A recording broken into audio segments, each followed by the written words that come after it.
This is Chapter 8. It's called Poltergeist. The three boys were on the edge of the bluff looking down at the scene of their coming maneuver. Just where the road allowance plunged over the hill, there was a slight knoll on one side, and on this there stood a solitary pine, fairly old, with irregular branches stretching out towards the east and south, typical of the windswept pines of Georgian Bay, which were the stamp of Tom Thomson's brief art. The boys had taken up their place, each on a separate branch. Brian, as the youngest and lightest, was highest, but also because he represented intelligence in the little army.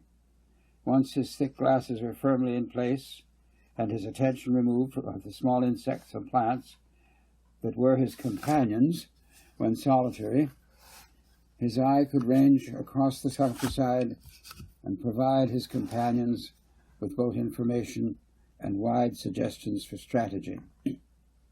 Bart, for all his energy and bossiness, was not the commander but the scout. The wild gestures, squeaks, and roars with which he entertained his friends and drove his mother to distraction were silenced when serious warfare was at hand, and he could silently make his way to within 11 even inches of the objective without being noticed. The boys were open in their admiration for his Indianing, as this tracking was called, and with his pigtail and almost oriental cast of face, you might have wondered if, rather than the son of Professor Cart, he wasn't a changeling sneaked into the Cart household, whose father had come from an unpronounceable overseas kingdom. Kevin was always the commander-in-chief. Although the same age as Bart, he had qualities of leadership deferred to in the adult world as well as that of children. He was proud and vengeful, believed he had a special mission that no one else had, wrapped his sense of his own destiny in a vision and sense of mystery that was absolutely compelling to his friends. It was Kevin who would direct the operation, let no one forget it. He would never quite admit to himself that without his friends, of course, there would be no operation at all. "Now, men," said Kevin, "the objective is that bare patch of field where the earth mover is, and the little construction hut. There are several men down there, and we are to surround them before we attack." "Dad said there was to be no attack," said Brian. "We'll attack them and chew them up, and our guns will rat-a-tat, rat-a-tat," said Bart. "We'll give them an enfilade." "What's that?" said Kevin suspiciously, looking down at where Bart bounced on his tree limb. Enfilade, military marmalade." Bart didn't quite know, but loved the word as he loved all words. "It's a kind of trap, and you can fire at the enemy in that trap from all sides," said Brian. "Good," said the commander. "Brian, from now on, you are to be known by code. Remember your code?" "Yes, sir." MI07. "Very good, MI07. Carry on. Now, Bart, you're recce for reconnaissance. "Aye, recce I am, and recce I'll wreck 'em round there," said Ware. "Wee!" Bart swung down from the branch as though swinging on a trapeze. "Now, MI107, how do you think we should plan our approach?" "First," Brown was slow and deliberate, "down the road allowance. We can't be seen there. But then, if we cross the sand hills, we can be seen from the road, and their trucks go along the road all the time." "Very good, MI07. What next?" "We'll have to go down by that little stream that runs in the spring. If we follow the riverbed, we can keep out of sight. We'll wiggle on our bellies and come up all mudfish to scare 'em." Bart was singing upside down by his knees from this time, impatient for action. "But if we want to get close to them, we'll have to run across the corner of the field while they aren't looking and get into those trees." "Dangerous, MI07. Your plan's good up to there, but we'll have to get on the spot and decide. Recce can scout for us while we get there." "At your service, General," Bart saluted upside down. "Now, men, down from the observation post. Recce, you go ahead, and MI07, keep your binoculars at the ready. Look out for ambush of the main force." Brian adjusted his binoculars, which looked remarkably like his regular spectacles, and he came down the last tree. Bart was already moving slyly along the edge of the road allowance from tee to fence post, and Kevin was marching solemnly down the middle, whacking offending weeds and sumacs as he went by. Apart from Kevin's stick, which he thought of alternately as a sword and a field marshal's baton, there was little sound as the boys passed. Brian could see the other two ahead of him, and his mind left the game for a while. Just as he loved groves of trees, so also he loved a road allowance. He had known this one all his life and loved it the better. There was still a mystery about it for him. Soon to the left they were passing the rocky drop where the children's play village was located, but that was almost too ordinary and civilized for Brian. He was more interested farther down, where a small gravel pit had been dug into the bank at the side of the road. There were trees at the top of the bank, now tilted at a crazy angle, where the gravel had been dug away. An overhang of topsoil was kept in place by the roots of these trees, and wild grapevines cascaded down to make a curtain over the whole. It looked dark and mysterious, seen in broad sunlight. Brian had once ventured to the edge of the vine curtain by himself and looked wonderingly at the stones and the lines of sedimentation and subsoil. He seemed to be special in that place, and to mark a secret entrance to a world he would like to see. Brian's fondness for closed-in places was also satisfied the road allowance itself. These allowances are found all over Ontario as continuations of existing roads, or mute signs of roads that never once existed. Sometimes they are little more than a row of trees, with a faint sign that once a secondary road was beside them, to mark where the Crown surveyors meant the road to go.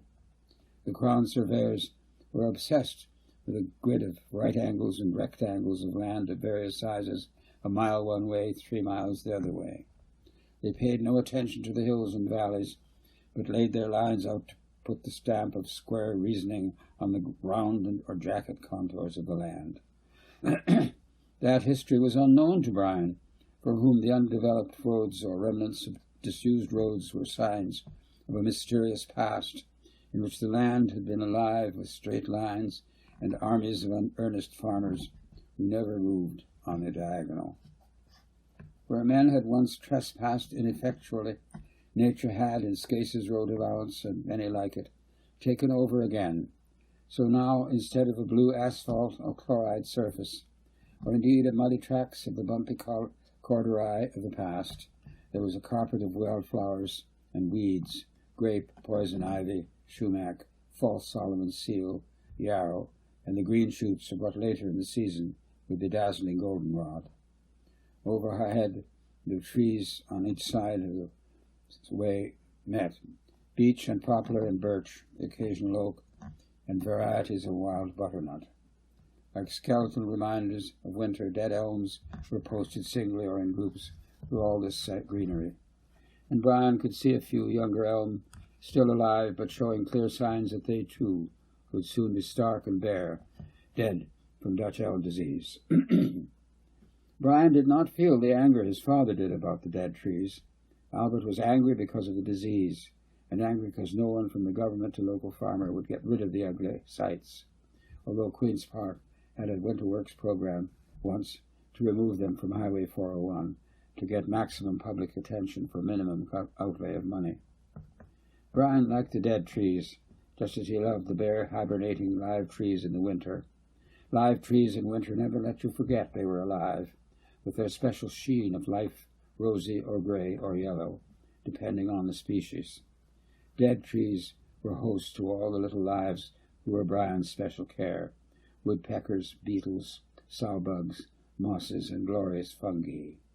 A good fungus was subject for half an hour's thinking for Brian, as it jutted out from a dead tree trunk, like some cantilevered lookout post or a Tibetan monastery.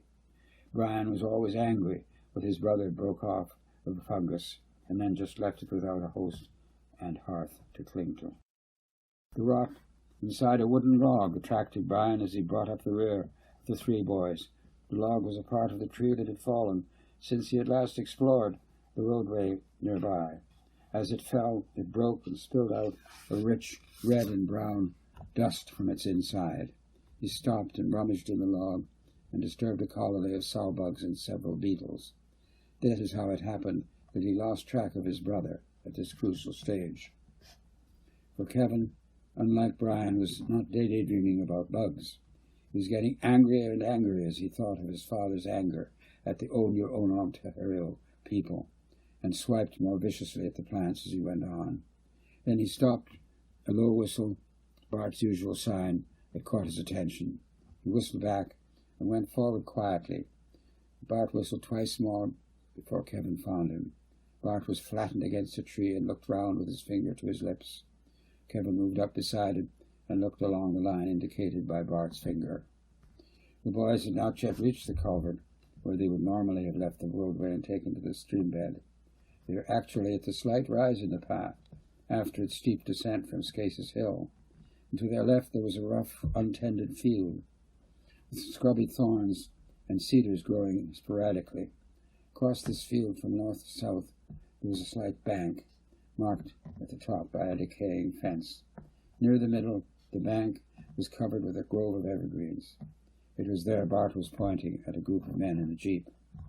Two of the party were surveyors, with transit and rod, measuring the obvious, as it always seemed to Kevin.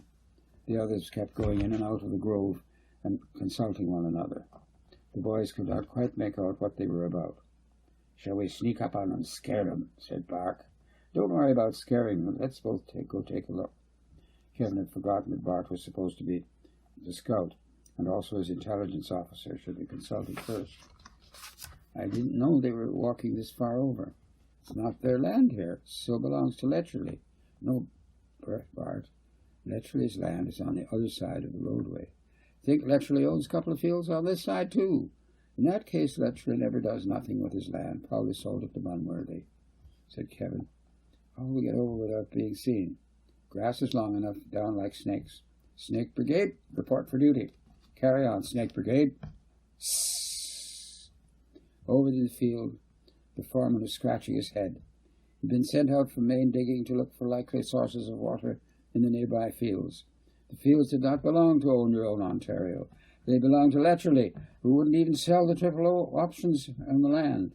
But Triple O was in trouble, and only the foreman, Carl O'Donnell, and Bondsworthy knew it. Their trouble was that there was no water at all where they were setting up their central lodge, and no water on any of the lots they had sold around the lodge area. 2 witchers had been over with their witching rods and got nothing. The local well drummer had gone down several hundred feet in several places with no results, except the fattening of his own pocket. "Just don't believe it, Mr. Bonworthy," Carl said. "Every farm around here much higher up than this has water, and not so far down. Letcherley has all sorts of water right next to here. I'm sure a stream runs through every spring and hillside are soggy till July." "Letcherley around much?" Bonworthy asked. "No, he doesn't bother. Go over and look around. Try some dynamite." "Dynamite? You can't hide that." "Risk it in 1 or 2 of the soggy spots. If nothing happens, we don't know anything about it. If water gushes, we'll offer Letcherley enough to wake him up." "What'll I say if we're seen?" "Take a survey crew and have them fuss around. You ask the Toad. Look after the dynamite. I'd like the responsibility." "Okay, boss, if that's the way you want it." Carl moved away. "Carl, what?" "Don't go anywhere near Scace's." So Carl was now faced with one of the most stupid situations he had ever been in. Getting water with dynamite in this kind of country was about as modern as Moses and the rock, and much less effective. But he had decided on a rock. In fact, along the bank in the middle of this field, there were a number of dead heads poking up from their ancient burial places, and the biggest one in the middle of the little grove of pines. It was a smooth glacial boulder, about 4 feet out of the earth and about 8 feet across. At its feet, down the bank, the ground was soggy. So he told the Toad to drill as far under the rock as he could. Hal Todeski was entirely unlike his nickname. He was more like an intelligent lizard, thick, quick, his skin drawn taut across the pointed bones of his face. Of mixed Norwegian and Polish blood, he'd escaped from Poland as a teenage boy and learned explosives in Scotland with the Polish forces in the Second World War. He'd moved to Canada in a burst of unhappiness when Poland went communist after 1945 and lived near Rice Lake, working with dynamite for whichever construction company needed him. He manipulated an earth auger and shook his head at the crazy idea. Most likely O'Donnell and the Bondworthy would get a big hole in the ground and splintered rock and wood for 100 yards around. He didn't care. He just had a job to do. The job was set, and as Harold was connecting the leads that happened, the survey crew was going through the motions for appearance's sake when, in a rapid succession, each was struck by a small pebble, one on the hand, the other on the cheek. "Damn you, Bill," said the man with the transit. "Damn you, Joe," yelled the other. Before they had a chance to see what each had been hit, each was hit again with slightly larger stones, and low on the body. There was no one in sight. "Hey, Carl," shouted Joe, "someone is flinging stones at us. Quit fooling, you guys. Don't make so much noise. We're not supposed to be here at all." At this point, a small, sharp wood knot hit Carl in the forehead, and he began to bleed. He ran around the clump of trees. There was no one in sight. Shouts from the surveyors showed they were all still targets. "Okay, Carl, ready now," said Harold, coming out from his wires. "Never mind that, Toad. Get in the Jeep. You guys get in the Jeep. That old crap literally is around there somewhere throwing stones at us. Let's get out of here. Can't leave that stuff in the ground. Told you," I said, "you'll get your pay. We're cleaning out because we're in court for trespassing." "We will be all in court." Oh, the Jeep started up, and the surveyors stood, looking suspiciously at each other, and Carl trying to stop, blood running down into his eye, as the four-wheel drive groaned under a low stone fence, and into the distance 2 dusty figures rose, about 50 feet apart. And Bart and Kevin danced, Kevin trying to keep up with Bart in cartwheels, springs and leaps, all in silence. Their merriment showed only in action, not in sound. And this is the end of this chapter, number 8 of Drumlin Fever.